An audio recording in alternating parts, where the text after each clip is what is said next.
এরপরে if HF AID থেকে আপনি লিখেছেন রোজার মাসে রোজা রেখে চায়ের দোকান চালানো যাবে কি না। অন্য ধর্মাবলম্বী বা বেরোজগার যারা আছে, অসুস্থ আছে, তাদের কাছে চা বিক্রি করলেন, আপনি তাদের জন্য চায়ের দোকান খোলা রাখেন, এটা নাজায়েজ নয়। কিন্তু আপনি যদি রোজাদার বা আপনার মুসলিম কিন্তু ইচ্ছাকৃত রোজা রাখছে না শরীয়গ্রাহ্য ওজর ছাড়া, তাদের মধ্যে চা বা অন্যান্য নাস্তা খাবার ইত্যাদি বিতরণ করেন বা ডিস্ট্রিবিউশন করেন বা তাদের কাছে বিক্রি করেন, তাহলে সেক্ষেত্রে আপনি একজন গুনাহগার মানুষকে গুনাহের কাজ করতে সহযোগিতা করছেন। সেজন্য এটা আপনার জন্য শরীয়ত দৃষ্টিকোণ থেকে নাজায়েজ কাজ হবে। ফারিয়া তানি আপনি লিখেছেন আমার প্রায় 20 দিনের বেশি মাসিক চলছে, আমি কি নামাজ পড়তে পারবো, আমার কি রোজা হবে? বোন ফারিয়া, আপনার পূর্বের অভ্যাস যতদিন ছিল ততদিন মাসিক হিসাবে বিবেচ্য হবে, এরপরে বাকি সময়টা আপনি অসুস্থতা হিসাবে গণ্য করে নামাজ পড়বেন। ধরুন আপনার 8 দিন হয়ে থাকে বা 9 দিন হয়ে থাকে কিংবা 10 দিন হয়ে থাকে, তাহলে 10 দিনই আপনার হবে, যেটা আগে পূর্বের অভ্যাস আছে। আর যদি অভ্যাস না থাকে, এক এক সময় এক একটা হয় এবং এখন টানা হচ্ছে, তো সর্বোচ্চ 10 দিন আপনার মাসিক হয়, বাকি দিনগুলোতে আপনি নামাজ পড়বেন।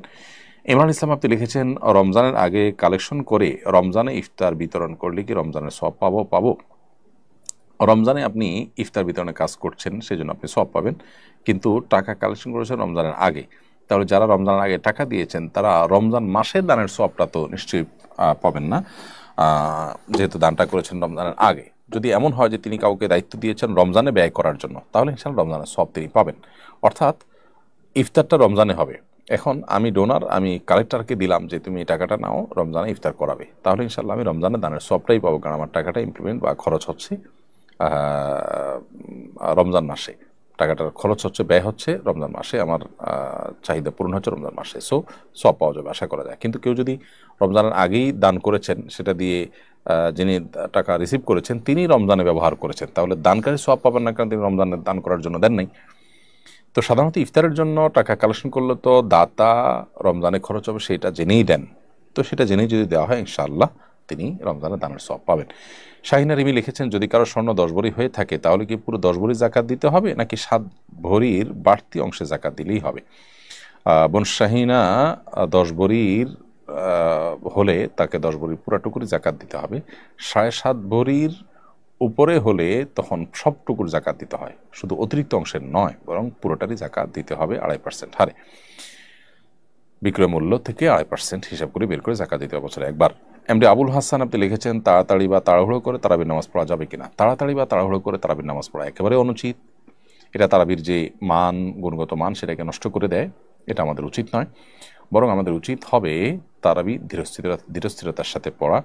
সাহাবা একরাম তারাবি পড়তে পড়তে পুরো রাত প্রায় পার করে দিতেন, অথচ আমরা অনেকে হুলস্থুল করে এবং তাড়াহুড়ো করি। তারাবির নামাজের সবচেয়ে বড় বৈশিষ্ট্যই হলো যে এটা ধীরে ধীরে পড়া হবে, অথচ আজকাল আমরা উল্টোটা করি। এমনি সবুজ আলী আপনি লিখেছেন আমি একজন সিঙ্গাপুর প্রবাসী, রোজা রাখা আমার পক্ষে কঠিন হয়ে যায়, পরবর্তীতে আমি যদি কাজা করি তাহলে হবে কিনা। দেখুন, আপনি জাস্ট কাজের অজুহাতে রোজা না রাখার সুযোগ নেই। যদি এমন হয় যে আপনি যেখানে আছেন সেখানে রোজা রাখতে আপনার কঠিন হয়, তাহলে আপনার সেই জায়গা পরিবর্তন করা দরকার, সেই চাকরি পরিবর্তন করা দরকার, সুইচ করা দরকার, যাতে করে আপনি রোজা রাখার মতো পরিবেশে যেতে পারেন। আপনি সামান্য একটু রুটি রুজির জন্য ফরজ রোজা রাখতে পারছেন না, এরকম জায়গায় নিজেকে আপনি নিয়েছেন, তো এটা আপনার জন্য অনুচিত কাজ। যদি এমন হয় যে সাময়িক সমস্যা, এই মুহূর্তে পারছেন না, সেখানে যৌক্তিক শরিয়া গ্রাহ্য কোনো ওজোরের কারণে, তাহলে সেটা গ্রহণযোগ্য হতে পারে, পরবর্তীতে রোজাগুলো রেখে দিলে হবে। মোহাম্মদ শাফিয়ার রহমান আপনি লিখেছেন রোজা রাখা অবস্থায় হাত কেটে যদি রক্ত বের হয় তাহলে কি রোজা থাকবে? ভাই শাফিয়ার রহমান, রোজা রেখে যদি হাত কাটা যায় এবং হাত পা শরীরে যে কোনো অঙ্গ প্রত্যঙ্গ কাটা যাক, তাতে রক্ত বের হোক, তাদের রোজার ক্ষতি হবে না, রোজা হয়ে যাবে ইনশাআল্লাহ তাআলা। এমডি দেলোয়ার হোসেন সরকার লিখেছেন আমি বিদেশে যাব, বিদেশে যাওয়ার জন্য মেডিকেল টেস্ট করলে কি রোজা ভেঙে যাবে? মেডিকেল টেস্টে সাধারণত যেটি হয়ে থাকে, ব্লাড বা ইউরিন স্যাম্পল কালেকশন করা হয়, এক্স রে করানো হয়, এগুলো কারণে রোজা ভাঙবে না।